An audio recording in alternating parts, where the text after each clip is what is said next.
அனைவருக்கும் அன்பார்ந்த வணக்கம். மிதுன ராசியில் சூரிய பகவான் சஞ்சரிக்கக்கூடிய காலம்தான் ஆனி மாதம் ஆகும். இந்த ஆண்டின் ஜூன் 16ஆம் தேதி சூரியன் பகவான் மிதுன ராசிக்கு பெயர்ச்சியாகின்றார். மேலும் மிதுனத்தில் புதன் சுக்கிரன் சேர்க்கையும் நடைபெற உள்ளது. இதனால் 3 கிரகங்களின் சேர்க்கையும் உங்களுக்கு யோகம்தான். புதாதித்ய யோகம், சுக்கிராதித்ய யோகம் உருவாக உள்ளது. இதனால் உருவாகும் சுப பலன்கள் உங்களுக்கு தொழில், வேலை, வியாபாரத்தில் நல்ல பலன்கள் உங்களுக்கு கிடைக்கும். மிதுன ராசியில் இருக்கும் செவ்வாய் 12ஆம் தேதி மேஷ ராசிக்கு இடம்பெயர்ச்சியாகின்றார். கும்பராசியில் இருக்கும் சனி வக்கரமடைந்து 28ஆம் தேதி மகர ராசிக்கு வருகின்றார். நவகிரகங்களின் சஞ்சாரத்தினால் உங்களுக்கு நல்ல அதிர்ஷ்டமும் கிடைக்கப் போகின்றது. ஆனி மாதத்தில் சூரியன் மிதுன ராசியில் சஞ்சரிக்கக்கூடிய 32ஆம் தேதி கடகராசிக்கு இடம்பெயர்ச்சியாகின்றார். ரிஷப ராசியில் இருக்கும் புதன் 18ஆம் தேதி மிதுன ராசிக்கு சென்று 32ஆம் தேதி கடகராசிக்கு அமரப்போகின்றார். மேசராசியில் இருக்கும் சுக்கிரன் 4ஆம் தேதி ரிஷப ராசிக்கு மாறி 29ஆம் தேதி மிதுன ராசிக்கு போவார். தமிழ் மாதங்களில் சித்திரை மாதத்தை தான் வருடப்பிறப்பாக நாம் கொண்டாடுவோம். 3வது மாதமாக ஆனி மாதம் இருக்கும். மிக நீண்ட மாதமாகவும் ஆனி மாதம் இருக்கின்றது. இந்த மாதத்திற்கு 32 நாட்கள் உள்ளது. சூரியனின் வடதிசையில் பயணமாக உள்ளார். உத்தராயணத்தின் கடைசி மாதமாகவும் வருவது ஆனி மாதம். மிதுன ராசியில் சூரியன் சஞ்சரிப்பதால் இது மிதுன மாதம் என்றுதான் அழைக்கலாம். கிரகங்களின் கூட்டணி சஞ்சாரத்தினால் ஆனி மாதத்தில் பல நன்மைகள் உங்களுக்கு கிடைக்கப் போகின்றது. இப்படிப்பட்ட சூழ்நிலையில் உங்களுக்கு எப்படிப்பட்ட பலன் இந்த ஆனி மாதத்தில் கிடைக்கும் என்று பார்த்திடலாம். கடகராசி என்பவர்களுக்கு இந்த ஆனி மாதம் எப்படிப்பட்ட பலன் வழங்கும் என்று பார்த்திடலாம். கடமையில் கண்ணும் கருத்துமாக இருப்பவர்கள் தான் இந்த கடகராசி என்பவர்கள். ஒருவருடைய வாழ்க்கையோட தத்துவம் என்னவென்று பார்த்திடலாம். தடுமாற்றம் வரும்பொழுது தாங்கி பிடிப்பவனும், தடம் மாறும் பொழுது தட்டி கேட்பவனுமே உண்மையான நண்பன்.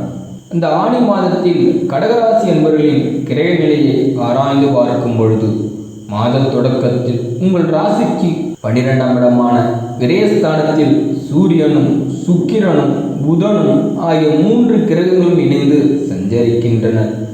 அஷ்டமத்து சனி ஆதிக்கமும் இருக்கின்றது. எனவே இம்மாதம் மிக மிக நீங்கள் கவனத்துடன் செயல்பட வேண்டிய மாதம்தான். வரவை காட்டிலும் செலவு அதிகரிக்கும். எதையும் திட்டமிட்டு செய்ய இயலாது. எதிர்காலத்தை பற்றி உங்களுக்கு பயம் ஏற்படும். ஆனி மாதம் 5ஆம் தேதி கும்பராசியில் வக்ரம் வருகின்றார். உங்கள் ராசிக்கு 7, 8 ஆகிய இடங்களுக்கு அதிபதியானவர் தான் சனி.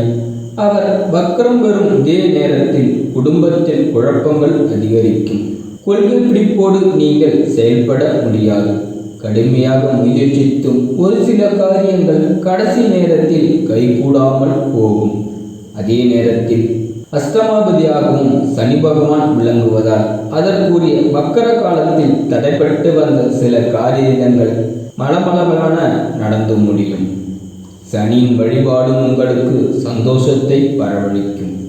ஆனி மாதம் 12ஆம் தேதி உங்கள் ராசிக்கு புதன் வந்து விடுவார். அவர் உங்கள் ராசிக்கு 3, 12 ஆகிய இடங்களுக்கு அதிபதியானவர் தான். விரயஸ்தானத்திற்கு அதிபதியான புதன் உங்கள் ராசிக்கு வரும் வேளையில் அனைத்து காரியங்களும் விரயங்களும் அதிகரிக்கும். நினைத்தது நிறைவேறுவதில் தாமதங்களும் ஏற்படும். உத்தியோகத்தில் நீண்ட தூரத்திற்கான மாறுதல்கள் கிடைக்கும். கணவன் மனைவிக்குள் ஒருவருக்கொருவர் புரிந்து கொண்டு செயல்படுவதுதான் நல்லது. மாமன் மைத்துனர் வழியில் ஏற்பட்ட மங்கள நிகழ்ச்சிகளை நீங்கள் முன்னின்று நடத்துவீர்கள். வெளிநாடு செல்வதிலிருந்த தடைகளும் அகன்றுவிடும். ஆனி மாதம் 23ஆம் தேதி உங்கள் ராசிக்கு சுக்கிரன் வருவார். உங்கள் ராசிக்கு சுகலாபாதிபதியான அவர் உங்கள் ராசிக்கே வருவது நன்மைதான் என்றாலும் அஷ்டமத்து சனியின் ஆதிக்கம் நடைபெறுகின்றது அல்லவா? எனவே வியாபாரத்தில் பழைய கூட்டாளிகளால் பிரச்சனைகள் வரலாம். ஊதிய உயர்வு கிடைத்தாலும் கணவனும் மனைவியும் வேறு வேறு இடத்தில் பணிபுரியும் சூழலும் உருவாகும். பணிபுரியும் இடத்தில் முக்கிய ஆபரணங்களை நீங்கள் கவனமுடன் பார்த்து கொள்ள வேண்டும். பழைய ஆபரணங்களை கொடுத்துவிட்டு புதிய ஆபரணங்கள் வாங்குவதில் நீங்கள் கவனம் செலுத்துவீர்கள். அதேபோல் பழைய வாகனங்களை கொடுத்துவிட்டு புதிய வாகனம் வாங்கும் யோகமும் உண்டு. ஆனி மாதம் 27ஆம் தேதி ரிஷப ராசிக்கு செவ்வாய் செல்வார். உங்கள் ராசிக்கு யோகாதிபதியாக விளங்கும் செவ்வாய் லாபஸ்தானத்திற்கு வருவது நன்மைதான். வருமானமும் உயரும். வாழ்க்கைக்கு தேவையான அத்தியாவசியமான பொருட்களும் பூர்த்தியாகும். பெருமைக்குரிய சம்பவங்களும் ஏராளமாக நடைபெறும். புதியவர்களின் அறிமுகத்தால் பொருளாதார வளர்ச்சியும் அதிகமாகும். இடம் வாங்குவது, மனை கட்டுவது போன்றவற்றில் ஈடுபாடுகள் அதிகரிக்கும். இந்த காலம் உங்களுக்கு ஒரு பொற்காலமாக இருக்கும். பொது வாழ்வில் இருப்பவர்களுக்கு எதையும் சிந்தித்து முடிவெடுப்பதுதான் நல்லது. வியாபாரம், தொழில் செய்பவர்களுக்கு கூட்டாளிகளால் கவலைகள் ஏற்படும். உத்தியோகத்தில் உள்ளவர்களுக்கு மாற்றங்களும் ஏற்றங்களும் ஏற்படும். கலைஞர்களுக்கு எதிர்ப்புகள் உங்களுக்கு தாமதப்படும். மாணவ மாணவிகளுக்கு மறதிகள் அதிகரிக்கும். பெண் பிள்ளைகளுக்கு கரைந்த சேமிப்புகளை ஈடுகட்டுவதில் புதிய வழிகள் வந்து சேரும். உங்களுக்கு பண தேவையை பூர்த்தி செய்யும் நாட்கள் என்று பார்த்தால் ஜூன் மாதம் 17ஆம் தேதி 18, 30, ஜூலை 3, 4, 10, 16. உங்களுக்கு மகிழ்ச்சி தரும் வண்ணம் என்று பார்த்தால் மஞ்சள் நிறம். உங்களுக்கு இந்த மாதத்தில் பரிகாரம் என்னவென்று பார்த்தால் அம்மனுக்கு சென்று பால் அபிஷேகம் செய்து வாருங்கள்.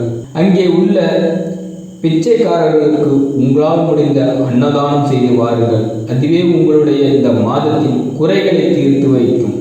இந்த மாதத்தின் சுபமுகூர்த்த நாட்கள் என்று பார்த்தால் ஆனி மாதம் 2ஆம் தேதியும் ஞாயிற்றுக்கிழமை தசமி அஸ்தம் வருகின்றது.